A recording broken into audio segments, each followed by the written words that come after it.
자, 그러면 이제 우리 상가임대차 보호법 살펴보도록 하겠습니다. 자, 상가임대차는요, 주택임대차와 구조가 같아요. 그렇기 때문에 주택임대차에서 배운 걸 토대로 해서 상가와 차이가 있는 것만 여러분이 잘 체크하시면 됩니다. 자, 그러면 상가임대차. 자, 우리 하나하나 보죠. 자, 상가임대차 재정 목적은 그거죠. 자, 여기도 이제 민법에 대한 특별법인데 국민의 경제생활을 안정을 보장하겠다. 자, 주택임대차는 국민의 주거생활 안정. 상가는 장사해야 되니까 경제생활 안정 이거고요.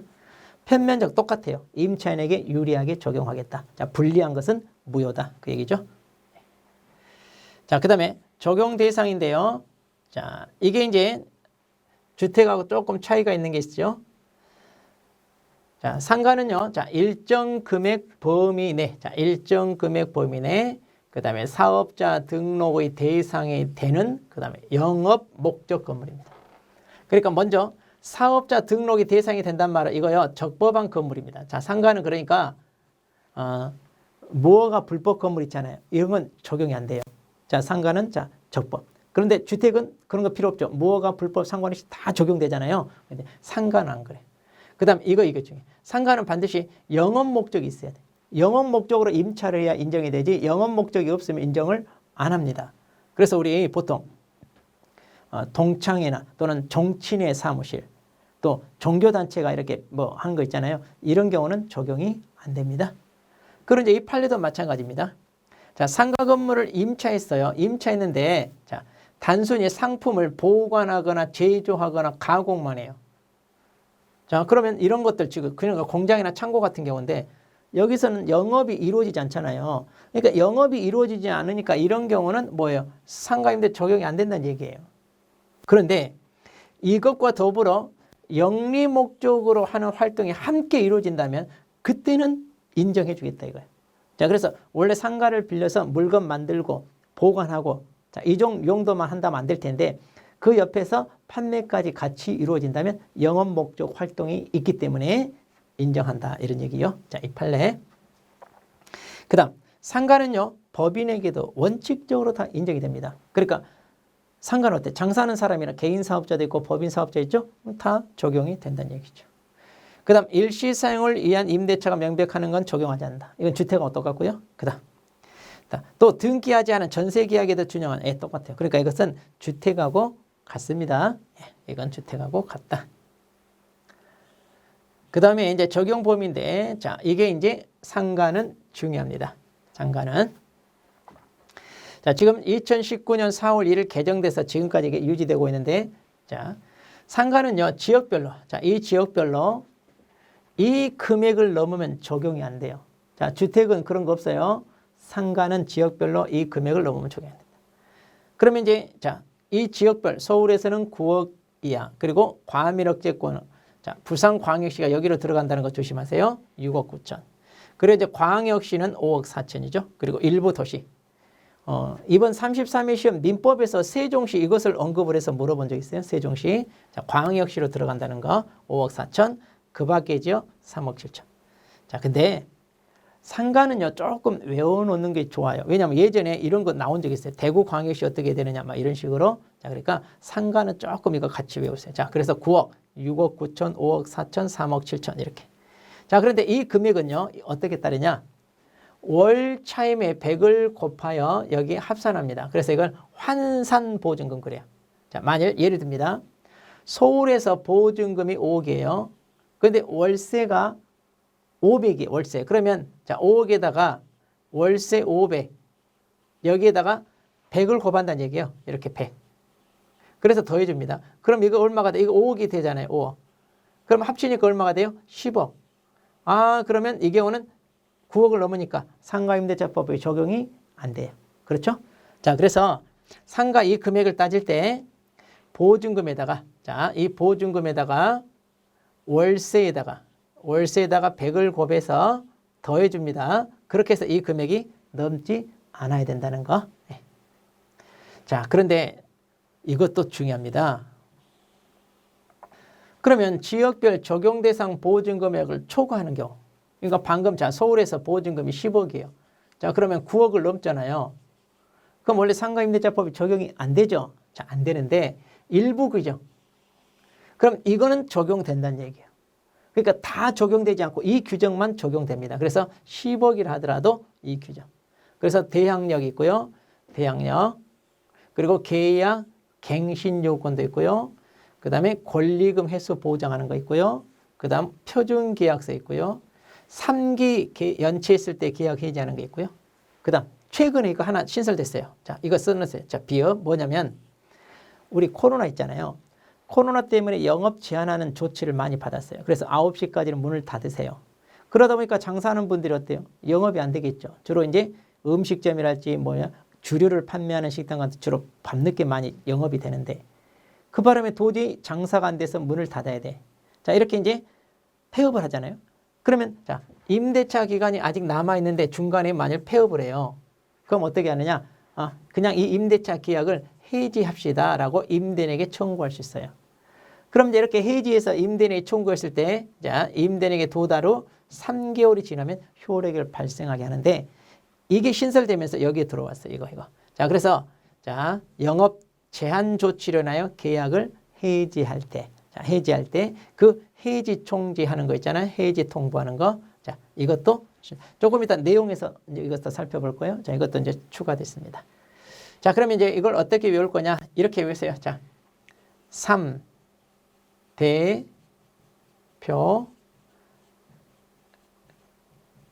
깨갱권 해지. 그러니까 3. 자, 3대표 깨갱권, 그 다음에 해지. 자, 이렇게. 자, 그렇죠?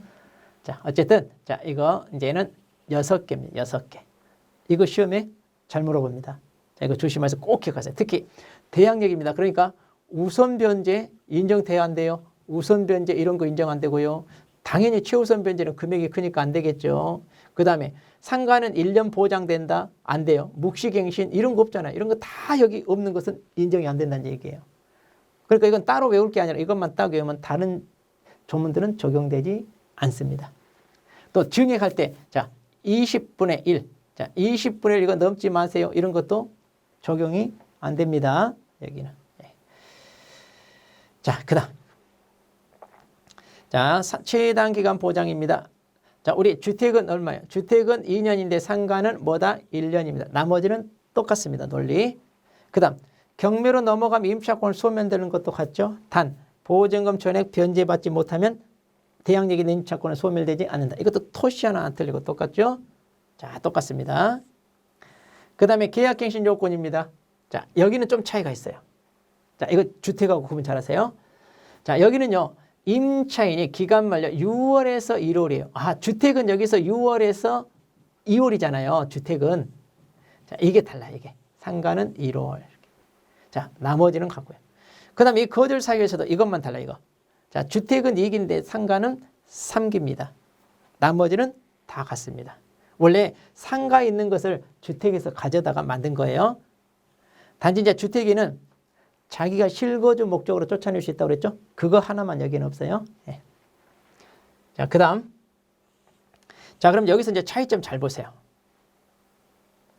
자, 그럼 이제 주택하고 차이점. 자, 이런 계약갱신 조건은 최초의 기간을 포함한 전체 기간. 여기는 10년을 초과하지 않는 범위는 행사할 수 있어요. 주택은 딱 한 번 행사할 수 있다 그랬잖아요. 그런데 상가는 여러 번 할 수 있어요. 여러 번. 대신 토탈 기간이 얼마? 자, 여기 보면 최초의 기간을 뭐해서 포함해서 10년까지. 그러니까 여러 번 행사할 수 있습니다. 근데 주택은 딱 한 번. 그 다음.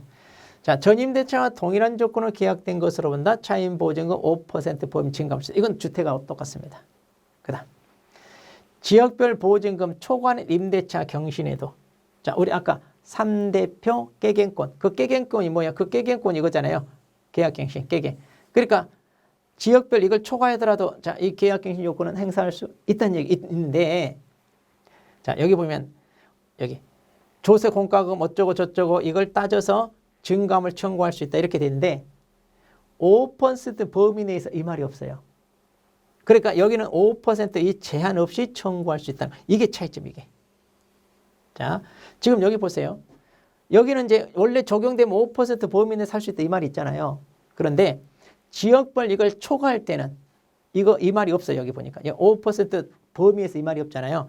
자, 그러니까 주변 상권 감안하여 청구할 수 있을 때 10%도 할 수 있고 20%도 할 수 있다는 겁니다. 자, 이게 차이점. 구분 잘하세요. 자, 금액을 지역별 보증금을 초과하는 임대차일 때입니다. 그 다음. 자, 이제 판례를 좀 보는데, 자, 여기 판례입니다. 그럼 이제 우리, 자, 상가는 최초의 기간을 포함하여 10년 그랬잖아요. 근데 이 최초의 기간은 위법 시행 이후에 체결되거나 위법 시행 이전에 체결되었다가 위법 시행 이후에 갱신된 임대차에 있어서 모두 다 최초 기간을 말한다. 그 얘기입니다. 그러니까 이 법이 생기기 전부터 계약을 했다가 그 다음에 이 법이 생겼잖아요. 그래도 맨 처음부터 이거 따져서 몇 년? 10년 이렇게 된다는 얘기고요. 그 다음 전체 기간 5년. 예전에는 이 판례가 나올 때는 5년이었어. 지금 이제 10년으로 바뀌었는데, 자, 이 제한 기준 법정 갱신에는 적용되지 않는다. 그랬어. 무슨 말이냐? 법정 갱신은 암묵적 합의라고 그랬죠. 자, 쫓아내요, 안 내요? 쫓아내는 게 아니라 그냥 암묵적으로 계속 지내도 된다는 얘기예요. 그러니까 계속 지내도 되니까 굳이 10년으로 제한할 필요 없어요. 서로 맘만 맞으면 10년이 됐건 20년이 됐건 30년이 됐건 계속 지낼 수 있다. 그런 얘기예요. 자, 그러니까 법정갱신, 묵시갱신은 적용되지 않는다. 그 다음 상가 건물 공유자입니다. 공유자가 임대인이에요. 그럼 임차인에게 갱신 거절한다는 얘기는 더 이상 임대차 계약 이제 그만두자 이거죠. 자, 이런 거는 뭐냐? 공유물 관리행위. 그러니까 이들 임대인이 자, 임차 즉 임대를 해주는 거 있잖아요. 임대를 해주는 거는 이거는 뭐다? 관리행위다. 이거 관리행위니까 우리 뭐예요? 지분의 과반수로 결정. 자, 우리 민법에서 배웠죠? 공유자가 관리 행위를 어떻게 해요? 지분 과반수. 그러면 이거 사용 수익은 어때요? 자기 지분 비율로. 처분은 어떻게 해요? 지분권자 전원 동의를 얻어서 이런 거 있었잖아요. 거기에 지분 과반수로 결정해라. 자, 그 다음. 자, 임차인이 비록 임대인으로부터 별도 승낙을 얻지 아니하고 제3자에게 임차물을 사용 수익하도록 한 경우. 보통 이제 임대차는요, 임대인의 동의 없이 무단으로 전대하면 돼요, 안 돼요? 안 돼요. 그럼 계약 위반이에요. 자, 그러잖아요. 그런데 이 임차인의 행위가 임대인에 대한 배신적 행위라고 할 수 없는 특별한 사정이 인정되는 경우에는 비록 임대인 동의 없이 전대차가 이루어졌다 하더라도 야, 너 왜 계약 위반했어? 하고 임대차 계약 관계를 끊을 수 있다, 없다? 없다. 예. 자, 그래서 전차인도 전대차나 그에 따른 사용 수익을 임대인에게 주장할 수 있다. 이렇게 하는 거예요. 자, 그러니까 굳이 뭐 임대인의 동의 없이 했다 하더라도 그게 배신적 행위가 아니라면 그냥 허용하는 쪽으로 하자 이거죠. 왜? 임대인은 어차피 누구한테 세를 주든 올 차임 이렇게 받으면 되잖아요. 그러니까 이런 권리 의무를 전차인도 주장할 수 있게 해주자.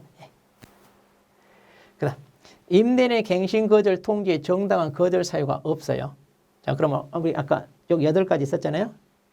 그 이후에 이루어진 임차인의 계약 기준 요건 행사는 유효하며 임차인의 계약된 요건 행사가 신규 임대차 계약 형식으로 체결되었다더라. 계약갱신 요건 행사에 따른 갱신의 실질을 갖는다고 평가되는 한 재계약으로 볼 것은 아니다.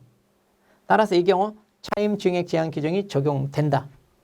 좀 말이 어렵죠? 자, 무슨 얘기냐면 이거 있잖아요. 우리 주택에서도 했고 상가도 이것도 공통인데. 자, 계약 기간이 끝나서 재계약을 할 때는 자, 증액 제한. 그러니까 5% 넘지 마세요. 이거 적용한다 안 한다? 이거 적용 안 한다고 그랬잖아요. 또 계약 기간 중간이라 하더라도 당사자 합의로 할 때는 적용하지 않는다. 자, 이거 기억나시죠? 그러니까 그러면 이제 계약 기간이 끝나서 자, 계약 기간이 끝나서 계약을 갱신합시다라고 요구하잖아요. 그럼 계약 갱신 요구에 의해서 갱신될 때는 자, 이거 5% 넘지 마라. 그다음에 이제 계약 기간 뭐예요? 계약 기간이 끝나서 재계약할 때는 이거 적용 안 한다고 그랬잖아요. 그러면 자, 보세요. 계약갱신 행사에 대한 실질을 갖는다고 평가했네. 그러니까 이게 한마디로 재계약이 아니라 재계약이라면 이걸 적용하지 않는데 지금 보니까 이 경우는 계약갱신 요건 행사라고 볼 수 있다. 이거 이렇게 계약갱신 요건 행사라고 볼 수 있다면 그러면 5% 넘지 마시오. 이걸 적용한다 안 한다? 적용해줘라 그 얘기야. 만일 재계약으로 본다면 적용 안 하니까 뭐 10% 20% 올려달라고 할 수 있죠. 자, 그런데 지금 이런 경우는 계약갱신 요구죠. 계약갱신 요구를 하는 것처럼 느껴진다. 이랬을 때는 5% 적용을 해서 이거 넘지 마세요. 그 얘기예요. 넘지 마세요. 자, 한번 읽어보시면 될 것 같아요. 자, 그 다음 묵시갱신입니다. 자, 묵시갱신 논리는 같아요. 주택하고. 자, 근데 차이점. 이것만 달라. 자, 주택은 묵시갱신 6월에서 2월이잖아요. 근데 상가는 이거. 그리고 이제 여기는 1년으로 본다 그러는데 주택은 2년이잖아요. 네. 자, 이런 것만 다르고 똑같습니다. 똑같아요. 자, 조심할 것은 묵시갱신도 임차인이 이렇게 통지하고 3개월 지나면 효력 발생하는 건 주택하고 같아요. 네. 그런데 좀 전에 우리 계약갱신 요구 있잖아요. 계약갱신 요구에 의하여 갱신되는 경우는요. 주택은 자 2년이 보장된다고 그랬잖아요. 그런데 아무 때나 나간다고 통지하고 나갈 수 있고요. 이 통지가 임대인 도달로 3개월 지나면 효력이 발생한다. 즉 묵시갱신 규정을 준용한다고 그랬어요. 그런데 상가는 그게 없어요. 이거 구분 잘 하셔야 돼. 그런데 묵시갱신은 똑같이 이거 있어요. 상가도. 그런데 이 내용이 계약갱신전 여기에는 준용한다. 이 규정이 없다. 그 얘기예요. 지금 상가는. 네, 자 그래서 구분 잘 하셔야 됩니다. 그 다음 임대차 계약 해지를 보겠습니다. 자, 임차인이 해지하는 거. 아하, 이건 이제 3기 연체했을 때. 자, 이렇게 해지합니다. 그런데 이 3기 연체가 자, 임대차가 갱신됐을 때. 갱신 전부터 연체하여 그 이후에 도달했다. 상관없어요. 그 다음에 임대인 지위가 양수인에 승계됐어요. 자, 그런데 여기 조심하세요. 이미 발생한 차임 채권은 따로 채권 양도 요건을 갖추지 않는다. 승계되지 않고. 따라서 양수인이 양수받지 않는 이상은 새로 3기 연체해라. 자, 이게 무슨 얘기냐? 갑이 임대인이고 이제 을이 임차인이에요. 자, 여기 2기 연체했어요. 그런데 이 건물을 병한테 팔았어. 그럼 이제 새로 임대차 관계가 유지되잖아요. 그런데 여기 또 1기 연체했어요. 그럼 3기 연체했으니까 계약 해지할 수 있나요? 그게 아니에요. 이 연체한 것을 승계했다면 합쳐서 3기가 되는데 만약 이렇게 승계를 하지 않았다면 이 두 사람 사이에 다시 3기 연체해야 계약 해지할 수 있다. 그 얘기죠. 네. 자, 그렇게 해서 이제 임대인 해지하는 거. 자, 임차인 이게 이번에 자 신설됐습니다. 그래서 코로나로 자 영업 제한 조치를 총 3개월 이상 받아서 도저히 나 영업을 못할 것 같아. 자, 그래서 폐업을 했습니다. 그럼 이제 계약을 해지할 수 있다 이거. 그럼 이제 임차인이 임대인에게 해지 통지하면요, 이 임대인은 이 통고 받은 날로부터 3개월 지나면 효력이 발생합니다. 자, 이게 코로나 때문에 생긴 조치입니다. 자, 근데 이것도요, 자, 지역별로 일정 금액을 넘으면, 자, 서울에서 9억 넘지 마라 그랬는데, 자, 만일 10억 계약도 이 내용은 여기에 적용된다, 안 된다? 자, 이건 적용이 된다. 자, 그래서 3대표 계갱권 해지할 때 그 해지가 바로 이거 얘기하는, 임차인 해지 얘기하는 겁니다. 네. 자, 그 다음 이제 대항력입니다. 자, 논리는 같아요. 우리 주택하고. 자, 차이점. 여기는 대항 요건이 상가 건물 인도 그리고 사업자 등록 신청. 자, 조심하세요. 이거 신청할 단계 인정됩니다. 자, 이렇게 해서. 그러면 다음날 0시부터 똑같아요. 논리는. 자, 이거 두 개. 그리고 대항력이 똑같아요. 양수인은 양도인의 지위를 승계한다. 이것도 똑같고요. 자, 그럼 대항력 판례를 보겠습니다. 상가는요, 주택임대차보다 한참 뒤에 만들어졌어요. 그러니까 판례가 많지 않아요. 주택임대차는 엄청 많은데. 자, 그럼 보겠습니다. 자, 이것도요, 무조건 누구 유리하게? 그렇죠. 임차인 유리하게 적용시키면 됩니다. 자, 상가 건물 임차하고요, 등록을 마쳤습니다. 자, 그런데 이 사람이 폐업을 했네요. 그런데 이 사업자가 폐업 신고를 하였다가 다시 같은 상호와 등록번호로 등록을 했다 하더라도 기존의 대항력이 그대로 이게 유지될까요? 당연히 안 되죠. 이때는 새로운 걸로 취급되죠. 그러니까 그대로 존속한다고 할 수 없다. 그렇죠. 새로 시작한다고 보시면 돼요. 그 다음 임차인이 대항력 우선 변제권 유지하기 위해서는 건물을 직접 점유하면서 사업을 운영하는 전차인이, 자, 이렇게 전차인이 그 명의로 사업자 등록이라. 그러니까 민법 논리 그대로예요. 민법에서 직접 점유자가 요건을 갖추면 간접 전문자도 인정된다. 그런 것처럼 전차인이 대항 요건을 갖추면 임차인도 대항력권 인정한다. 그 얘기고요. 자, 일부분만 임차합니다. 그러면 당연히 그 부분을 표시한 도면, 이거 첨부해야 돼요. 도면을. 네. 그러니까 어떤 상가가 있는데 이쪽만 임차했어요. 그럼 이거 도면, 이 경계선에 붙여요. 그런데 자, 이 한 층을 일부만 임차했어요. 그런데 여기는 공실 비어 있어. 그럼 이런 경우는 도면 첨부 안 해도 어차피 비어 있으니까 자기만 있잖아요. 자기만 있으니까 예외로 안 해도 된다. 그런 게 있어요. 그런 비슷한 판례. 그다음 가등기가 격려된 후에 대항력을 취득한 임차인입니다. 그럼 이제 이 소유권 이전 보존을 위한 가등기입니다. 이게. 그럼 이 가등기권자가 나중에 본등기를 하게 됩니다. 그러면 이 사람한테 임차인으로서 대항할 수 있나요? 아니, 없어요. 우리 공시법과 똑같아. 가등기에 기해 본등기를 하게 되면 공시법에서 그 중간에 있는 대항권은 다 직권 말소 이런다고 그랬죠. 같은 얘기예요. 자, 그러니까 가등기권자가 먼저 있을 때는 이제 그 사람이 나중에 소유권을 가져가기 때문에 그 사람과 임대차 계약을 체결한 게 아니잖아요. 자, 지금 사람과 계약을 한 거잖아요. 그러니까 인정이 안 된다. 그 얘기예요. 네. 자, 그다음 임대인이 그 소유 건물 다른 부분에서 제3자에게 임차인의 영업 등 수익 활동을 해야 할 우려가 있는 행위를 하지 아니도록 할 의무를 부담한 내용의 묵시적 약정을 인정할 수 있다. 자, 임대인이 임차인한테 자, 세를 줬어요. 그런데 그 임차인이 영업하는 걸 방해하면 돼요, 안 돼요? 당연히 안 되죠.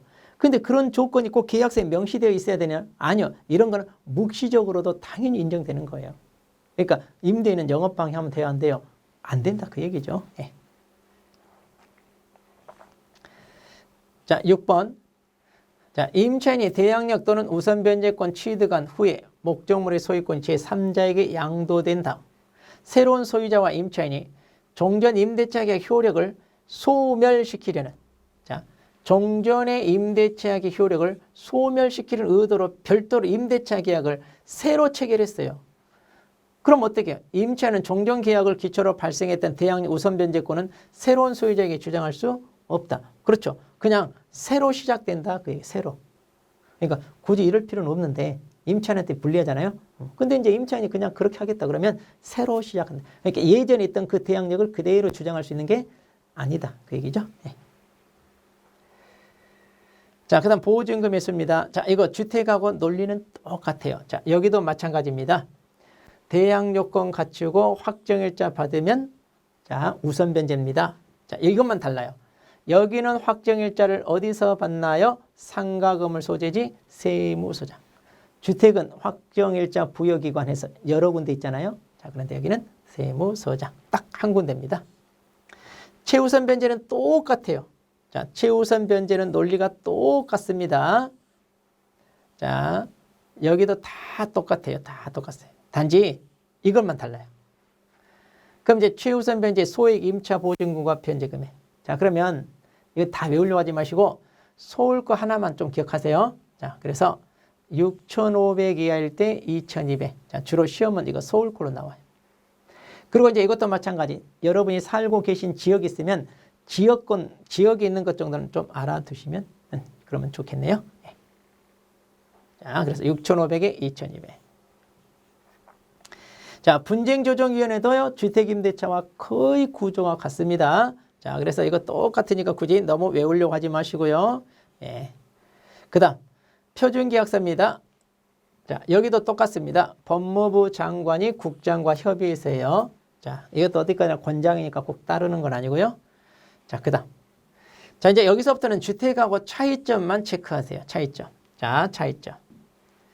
그럼 여기도 마찬가지. 자, 변동으로 이제 증감을 청구할 수 있는데요. 100분의 5. 그러니까 여기도 마찬가지 5% 초과할 수 없고요. 1년 내에는 못한다. 자, 같죠? 자, 그런데 여기. 자, 이렇게 감염병 예방. 그러니까 이번 코로나 때문에 나온 얘기예요. 그럼 이제 이 경제사정 변동으로 차임 등이 감액했어요. 그래서 우리 기억나시나요? 코로나 때 건물주들이 반값 임대료 해가지고 영업이 안 되니까 임대료를 절반으로 깎아줬잖아요. 자, 뉴스에 많이 나왔을 거예요. 그러다가 이제 코로나가 다 사라져서 이제 원상 회복해야 되잖아요.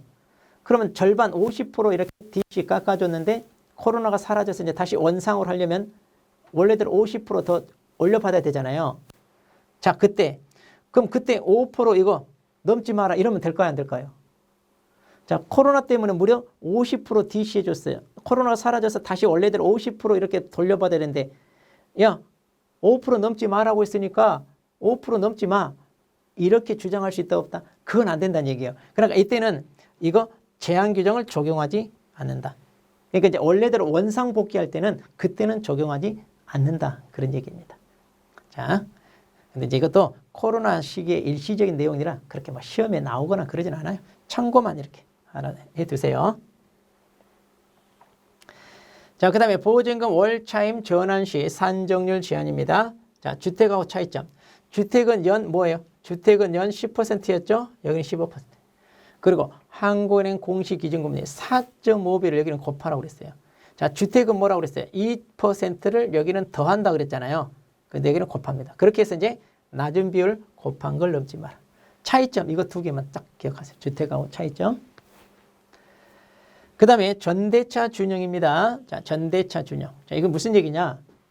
자, 갑과 을이 자, 임대차 계약을 했잖아요. 근데 이제 이 임차인이 자기가 거기서 영업을 하는 게 아니라 다른 사람 누구에게? 자, 병에게. 자, 이렇게 전대차 했어요. 그러면 자, 이 두 사람 사이에 적용되는 규정이란 얘기예요. 이 전대차에도 준용돼요. 그러면 상가 임대차 규정이 다 적용되는 게 아니라 이 네 개만 여기에 이제 적용된다 이런 얘기예요. 자, 이것도 네 개니까 오지선다 나오려면 나올 수 있어요. 자, 그래서 계약갱신 요구, 차임 증감 청구권, 월차임 산정지 전원시 산정률 제한, 그리고 3기 연체했을 때 계약 해지하는 거. 자, 이 네 개. 자, 이것도 좀 기억하시면 좋을 것 같아요.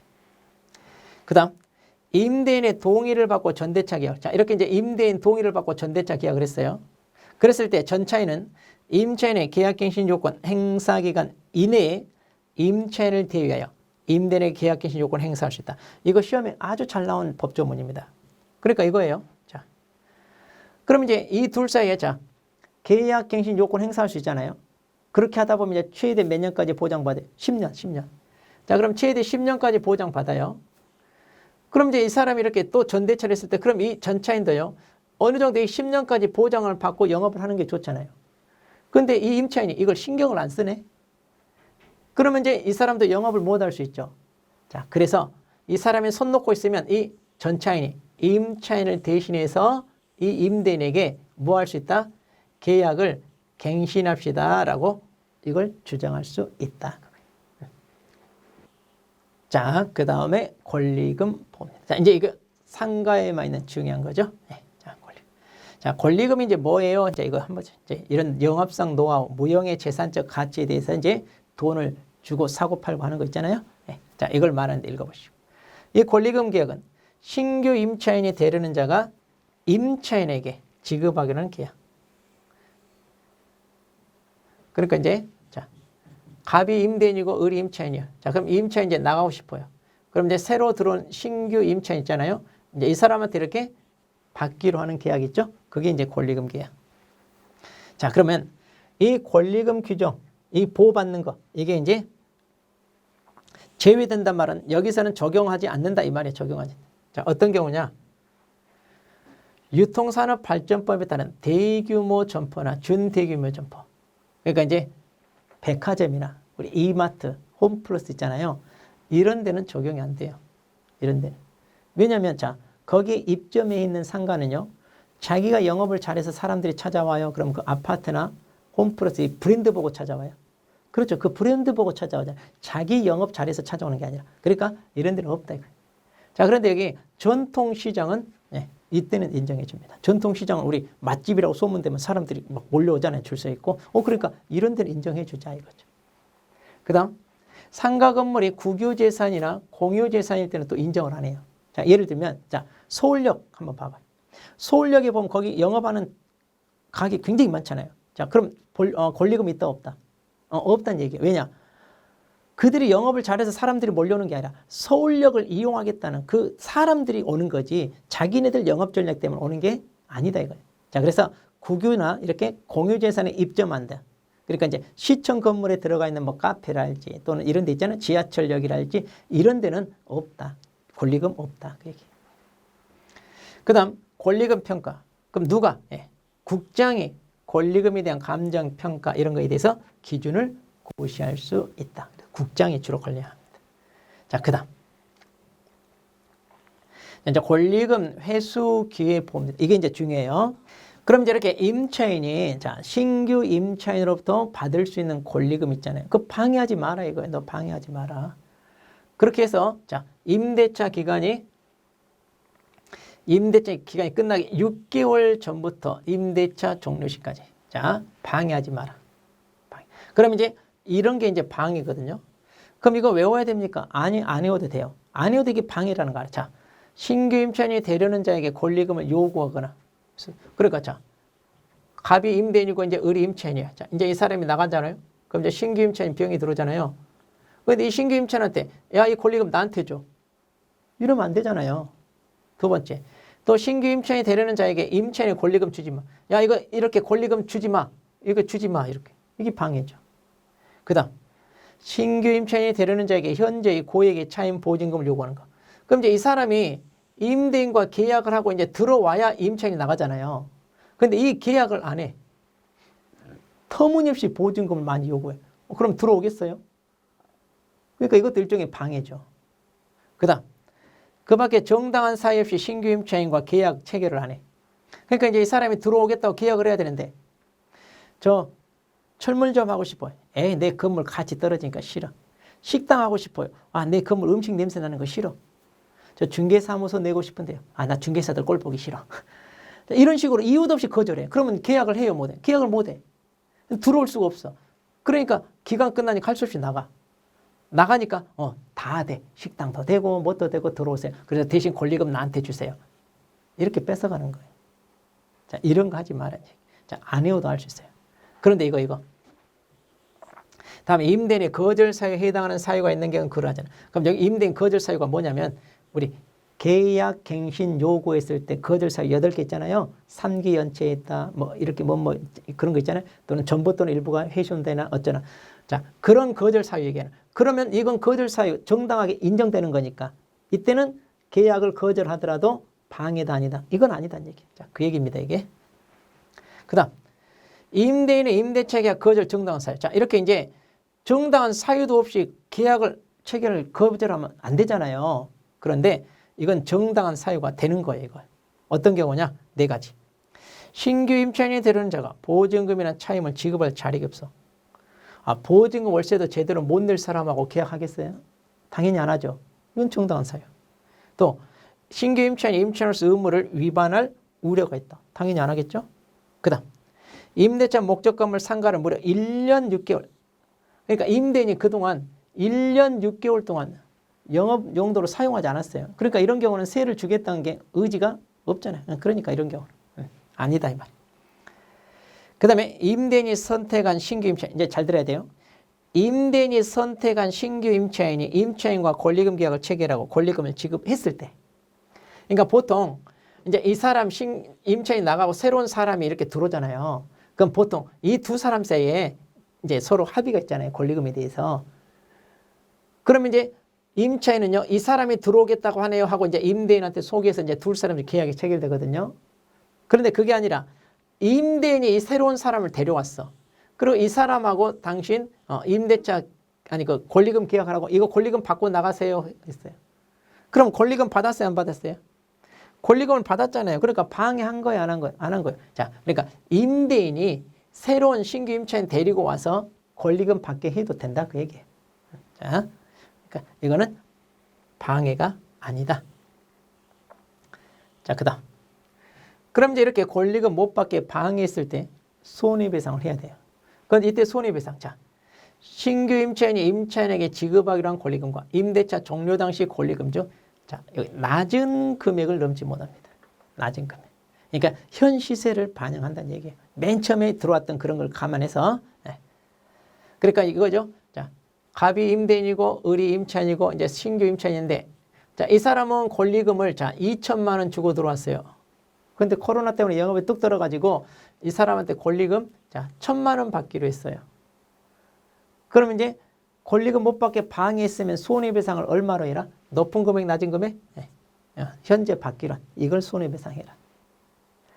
그런데 이 손해배상 청구는 시효가 있어요. 자, 임대차 종료한 날부터 3년 이내 하지 않으면 시효로 소멸합니다.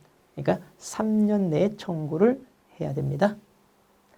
그 다음에 이제 임차인은요. 자, 이 임차인은 자기가 이제 이 사람을 소개를 하잖아요.